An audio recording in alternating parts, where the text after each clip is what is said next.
All right. All right. Good morning, YouTube. Looks like we're live. A fresh Monday morning. Hope everybody had a good weekend.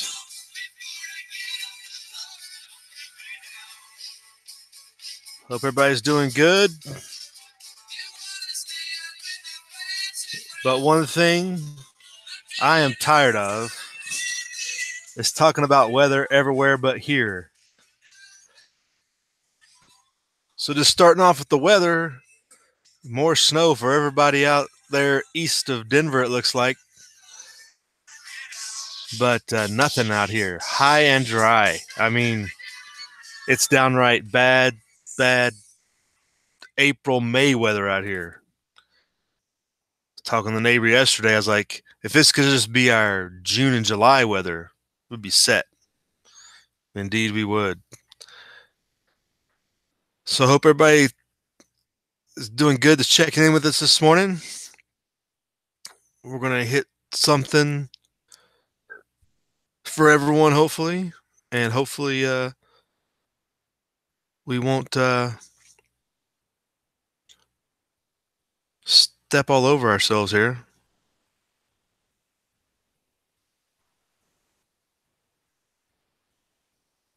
Making sure our going out 5x5. But we're going to talk about things other than the football game. So if you're concerned, don't worry. We're not going to be covering that.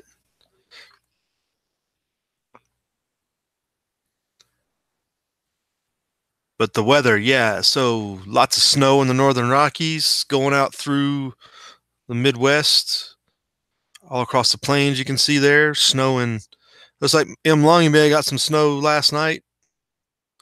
There's some snow over Cincinnati there. It looks like into West Virginia, on up into the Northeast, just like it was all weekend and last week. It seems like the weather pattern is killing us out here out west. It may have got to 70 yesterday. I don't know. It was hot Saturday, dry.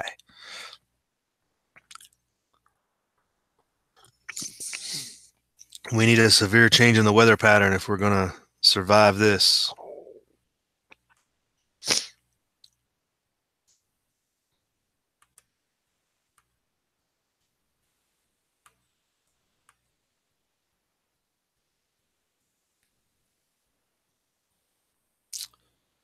So on the news side, underneath the banner, lots of social things going on out there for the morning. The end of the world. I didn't see any earthquake news, no large natural disaster news popped out at me. So I guess that was good. Nothing drastic to talk about there. So we'll start off over in the markets, and they're continuing off where they left off on Friday. They were down three. It was literally 125 or so a second ago, and now that's already rolled over to 320 points down.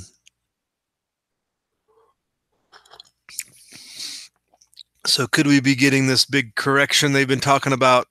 Is it? I mean, you can speculate about it what it is, but it's definitely getting hammered. So once again, if you have that 401k, it's worth a little bit less today than yesterday.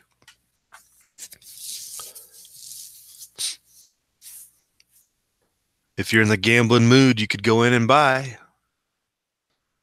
Not the preferred technique in my mind.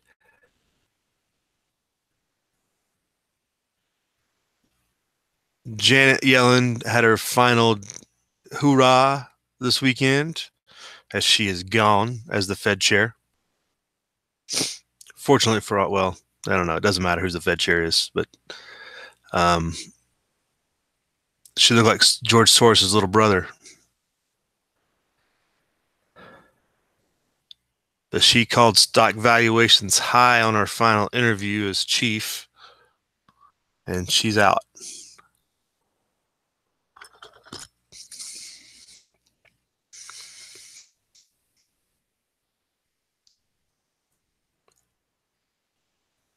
So based upon the math, the Dow's down 1,000 points since Thursday, if my math is right.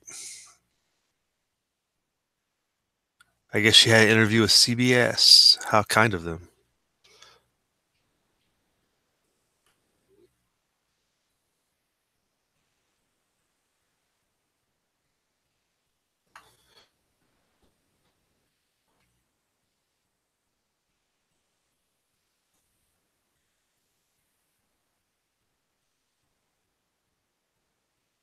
Yeah, she pretty much hit on everybody. Price earnings ratios are too high.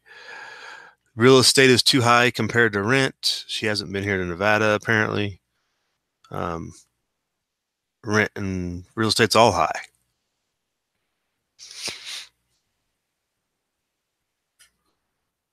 And the Fed balance sheet is high.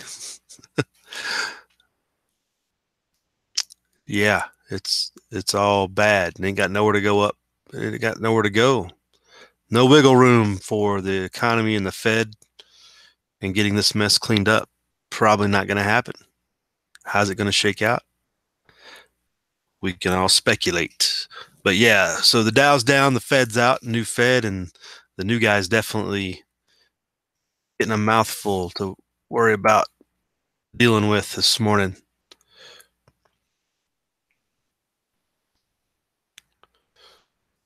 Hey, good morning out in the chat room. Barry Wood joining us.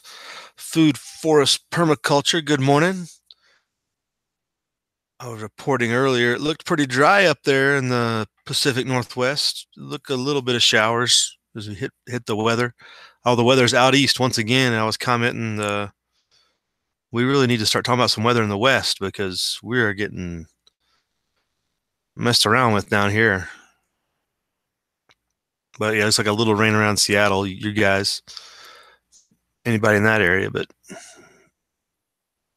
the rest of us are getting shafted south of you guys.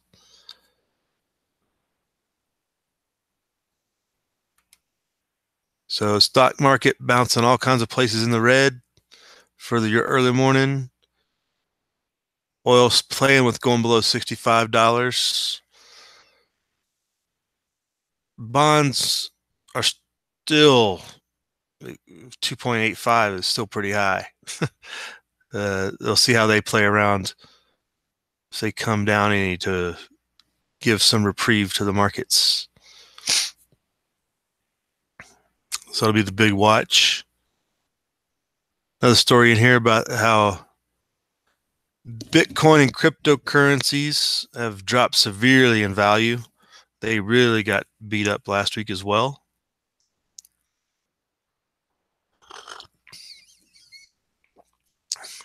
Barry reporting partly cloudy and a little rain in the eastern side of Oregon.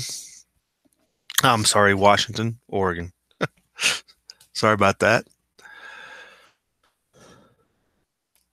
60 billion in what was speculative value of Bitcoin and cryptocurrencies has been lost. Bitcoin was below 8,000 this weekend. I'm not sure where it is as of live right now.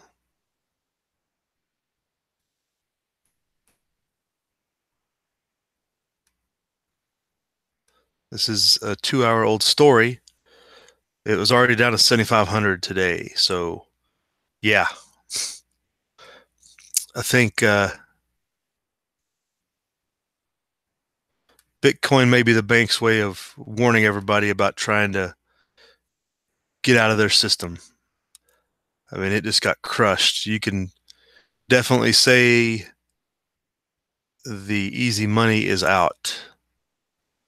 All the investors probably bailed and took their profits.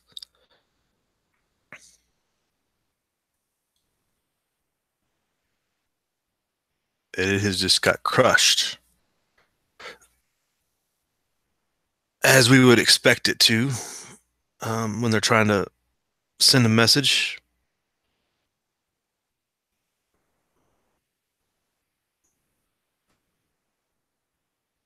So I hope none of you got caught up in that mess.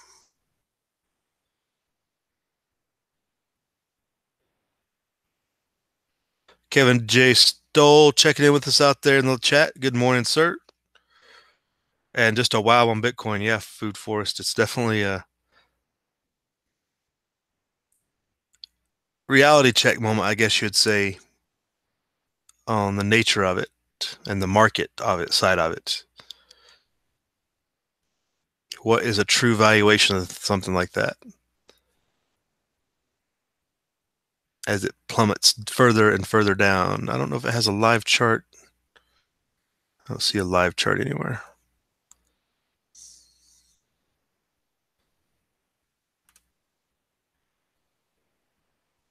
All right, so let's go back over to the news.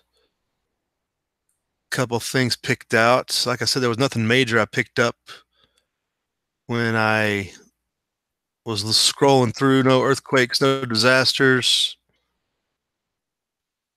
not really, not super bad weather, nothing like that. So, other than that football game last night, which I'm glad the Eagles won at least, but let's start off water. Talk about water wars. We talked about South Africa last week. It's Michigan this week. Michigan town fighting with Nestle over water. Osceola Township. So I guess Nestle's already got their foot in the door.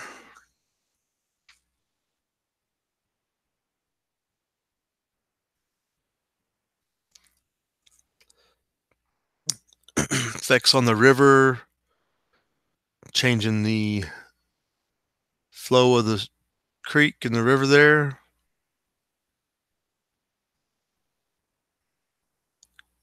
Killing the trout off as there's less water, warm temperatures, etc. Town doesn't want to grant Nestle a permit to build a pumping booster station.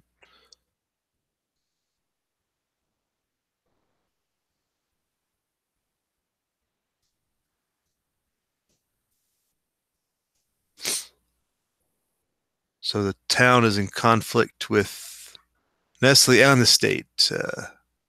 Well, the state, Michigan Department of Environment, still has to approve the project. Nestle wants to pump 400 gallons of water a minute, up from the current 250 gallons a minute from the wellhead area, it looks like.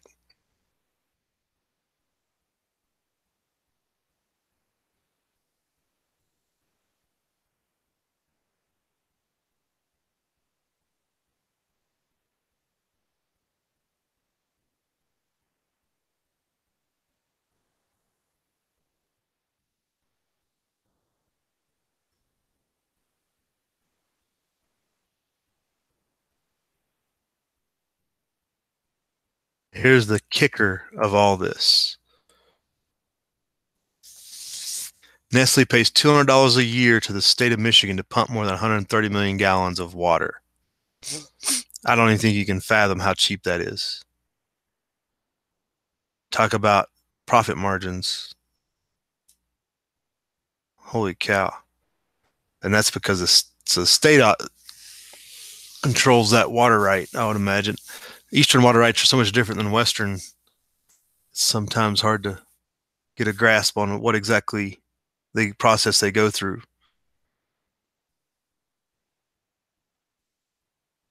130 million gallons of water for $200. I could get rich off that too, I think. You give me that kind of deal. You know what I'm saying? Up in Michigan, I know we got some people that watch up in Michigan. Beware, and it's pretty much anywhere a large plant like that's probably set in.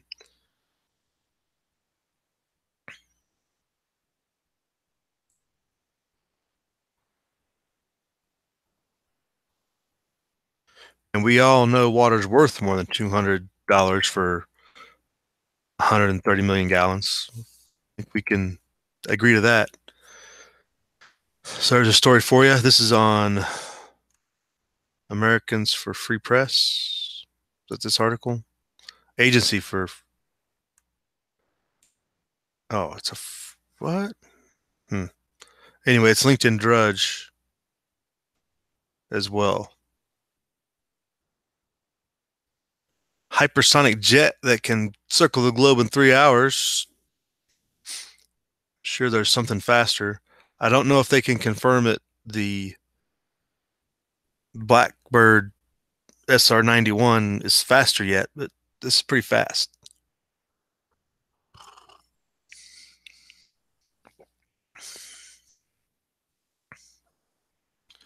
So they're claiming this is a British paper.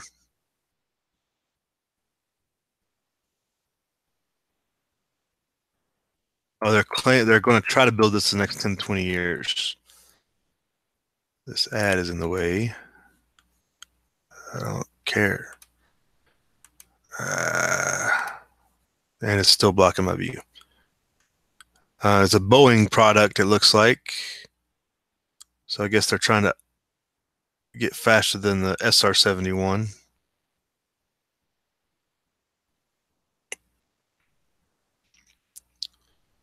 That's a NASA hypersonic. This is hypothetical. They haven't built it yet, but there's a lot of fast planes out there.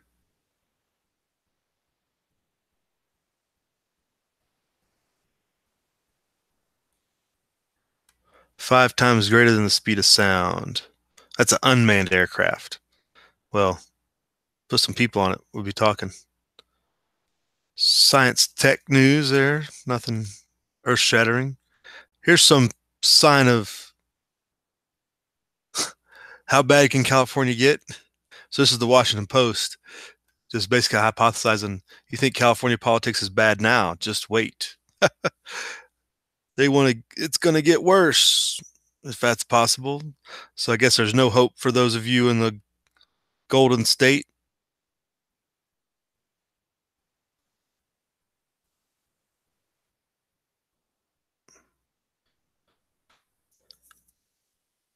If you think California is far left now, just wait. Is the message I guess you could see from this.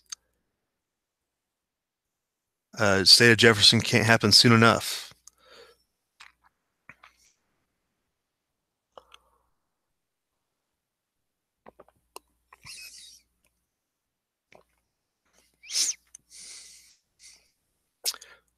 The signs of what happens in a direct democracy. Epitomized right here.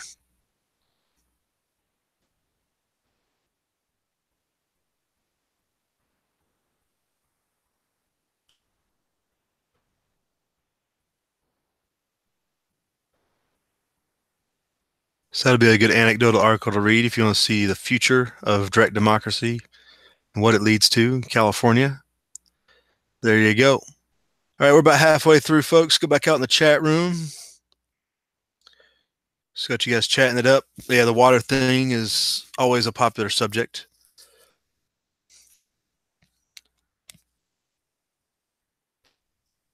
Still got Barry Wood, Food Forest with us. Kevin J. Stoll, M. Long 5151 checked in with us. Yep, double down on that coffee, Kevin. It is a Monday. Make sure you're checking the cards up in the upper right corner of your screen there under the eye icon. Click on that for some other channels on YouTube to go check out. See what they're all about.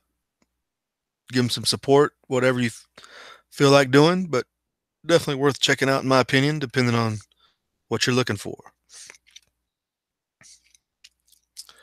Go to Northern California meth towns. Well, there's meth towns pretty much all over America now, Food Forest. I don't think it's definitely not secluded to Northern California.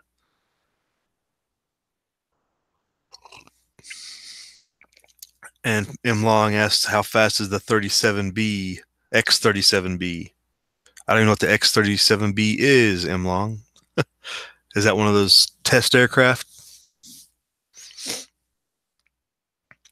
Apparently they're not five times the speed of sound like they were talking about in that last one, but I know the Blackbird is still hold the actual record, the official record, I guess, because those top secret programs don't let you know what their speed is. So they just use the SR-71 to tout their supremacy every time somebody goes out and breaks a record. They wheel it out and go break it.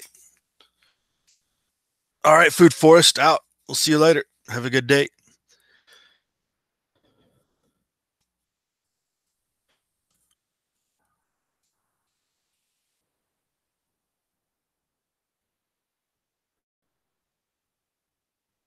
Other news.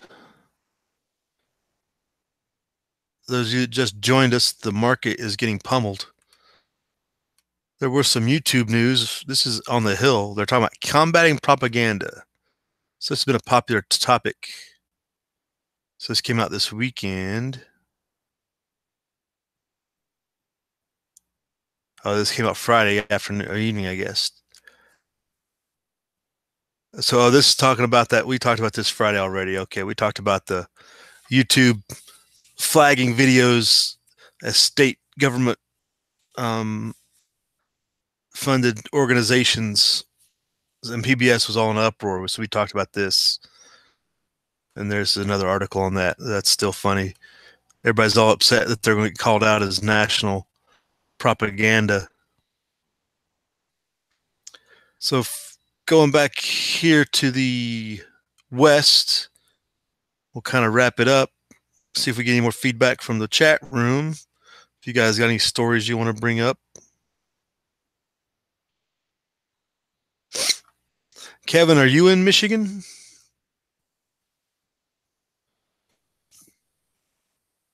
Kevin, comment on how bad Michigan is, how bad a shape it's in politically, economically, and such as a Democrat state. Well, it's just like a lot of states, the big cities drag the rest of the state under with it. But our wild horse situation popped up in the paper here. They kind of talk about the whole West as what they call the Intermountain West is having problems with the overpopulation of wild horses. And that's no exception here in Nevada. It's been conflicting sides. Some people are all love the federal government being in charge of the horses and protecting them. Meanwhile, the horses are out of control and the government can't manage them because they're unmanageable as a feral animal out on the range, destroying a lot of habitat. So here they're talking about we have about 87,000 horses on the land that the government claims to control. That's not counting Forest Service or reservations.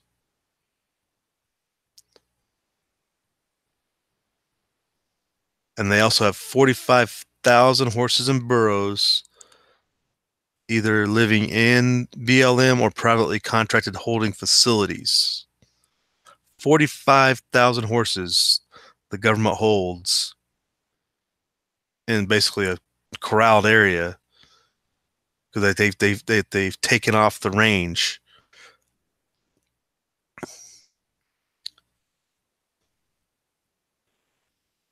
Unreal. And they won't do anything with them because all the protesters won't let them euthanize them or sell them off to places like France, who will butcher them for meat and such, because that's inhumane. That's not what we do. Yet we'll just let them live in squalor and corralled up and overpopulate and starve to death. That's the other option. It's a pretty bad deal, and it costs millions of dollars.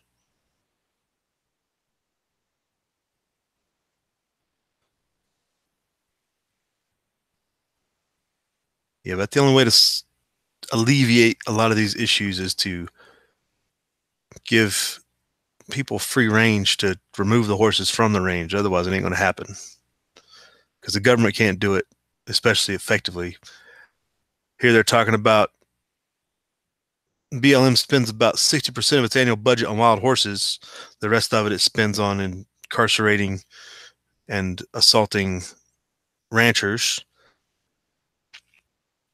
The program may cost more than $1 billion during the next 2 decades. Your tax dollars at work.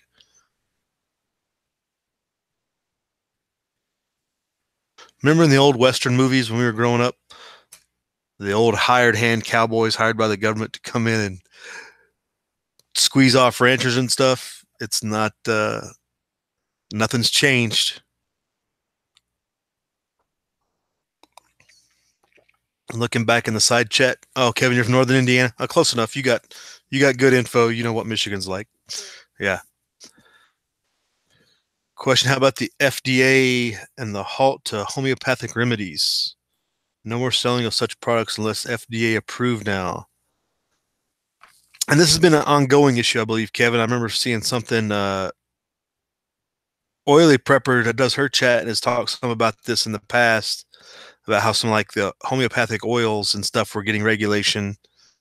I think it's more so on what you can say about the product when you sell it.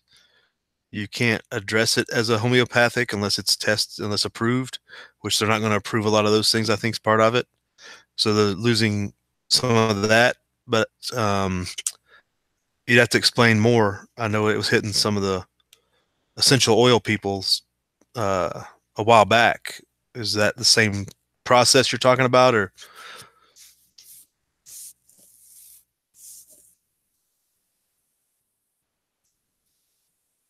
But yeah, I wonder if the FDA thinks they can regulate, ginseng and all the natural stuff you just pull out of the ground in people's backyard. It's a thing now. Just looked into it just yesterday, Kevin.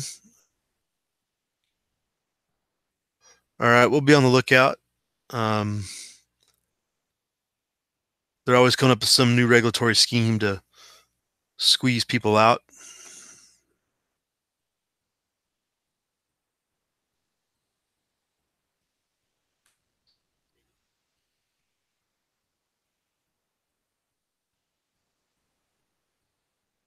And they'll always claim it's for your safety, right? They'll always be like, oh, this is for your safety.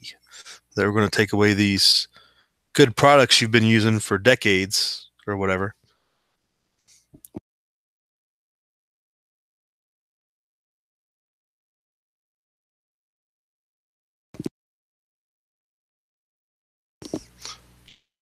So we'll be on the lookout for that FDA regulation of homeopathic remedies. See what we can track down. So we find out, see if it pops on any news radar. I'm sure maybe Natural News or somebody will cover something like that. We can find. But I know they were talking about that several months back about essential oil regulations and what you could say and what you couldn't, or what you advertised it. And the FDA wasn't approving it as a homeopathic.